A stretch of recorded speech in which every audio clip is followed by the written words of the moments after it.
अपनी अभ्यास पुस्तिका पर दो समांतर रेखाएं ए बी और सी डी खींचिए। दो समांतर रेखाएं खींचनी है हमको। मान लेते हैं ए बी और सी डी। दो समांतर रेखाएं खींच दी। बिंदु ए और सी पर क्रमशः 30 और 60 अंश के कोण बनाती हुई, यानी ए पर कितना 30 अंश का और सी पर क्रमशः 60 अंश का। कितने का 60 अंश का कोण बनाती हुई रेखाखंड एएम और रेखाखंड सीएम खींचिए। फिर कहते हैं एएमसी का माप ज्ञात कीजिए। जब आप अपनी पटरी प्रकार या चांदे की सहायता से बनाएंगे तो ये एएमसी कितना होगा 90 अंश। कितना होगा 90 अंश आएगा। कोण एएमसी की माप आएगी 90 अंश।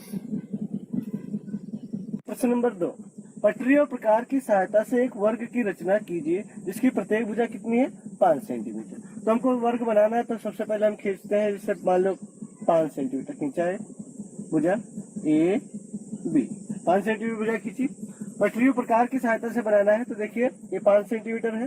तो अब वर्ग बनाने के लिए प्रत्येक कोण कितने क्या होते हैं 90 अंश। वर्ग में चारों भुजाएं बराबर होती है, प्रत्येक कोण 90 अंश का होता है। तो बी पर हम 90 अंश का कोण बनाएंगे तो क्या करेंगे, पहले 60 अंश का फिर 120 अंश का चाप लगा देंगे।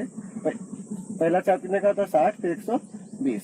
फिर तो अब 90 अंश बनाना है तो 60 और 20 का अर्धक करेंगे इधर से, फिर इधर से पेन से रखेंगे और ये डिवाइड कर देगा। ये हम 60 अंश का 90 अंश का कंप्लीट हो गया। अब इसको कितनी दूर तक ले जाना है हमको 5 सेंटीमीटर तक। 5 सेंटीमीटर। इसी प्रकार हम यहाँ पर भी करेंगे, वही चाप लगाए 60 120 अर्धक और ये बढ़ा देंगे। फिर यहाँ पर भी वही 60 120 अर्धक किया और बढ़ा देंगे। इस प्रकार से हमारा वर्ग कंप्लीट हो गया। अब कह रहा विकर्ण की लंबाई को मापकर उसका मान लिखिए, यानी इसको नापेंगे विकर्ण ए बी सी डी, यानी विकर्ण ए सी। तो विकर्ण ए सी का मान होगा 7.1 लगभग 7.1 लगभग। प्रश्न नंबर 3, 4 सेंटीमीटर माप के रेखाखंड ए बी के अंत बिंदु ए पर बीएसी 60 अंश की रचना कीजिए। 4 सेंटीमीटर माप की रेखाखंड पहले खींच देंगे ए बी। कितना 4 सेंटीमीटर 4 सेंटीमीटर। फिर क्या करेंगे बी ए सी बराबर 60 अंश की रचना की। देखिए यहाँ पर भी बीच में लिखा होता है, वो होता है दो रेखाओं की जहाँ पर जुड़ती हैं दो रेखाएं, वो होता है। तो बी ए यानी सी, ये कितना होगा 60 अंश की रचना कीजिए।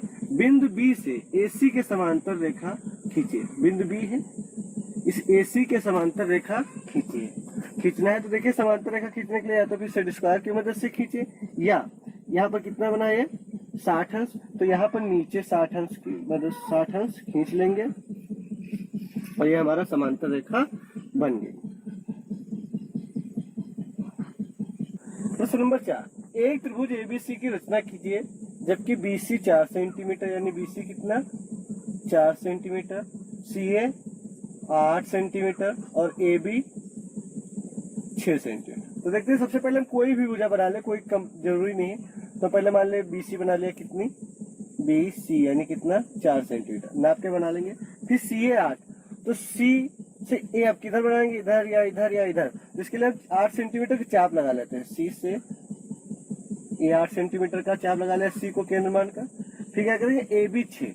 और देखो यहाँ पर बी पता है, अब ये कहाँ पर है, देखो सी ए यानी ए का ये चाप है और बी ए इसी में ए है, लेकिन कहाँ पर है तो बी ए यानी ए बी 6 सेंटीमीटर।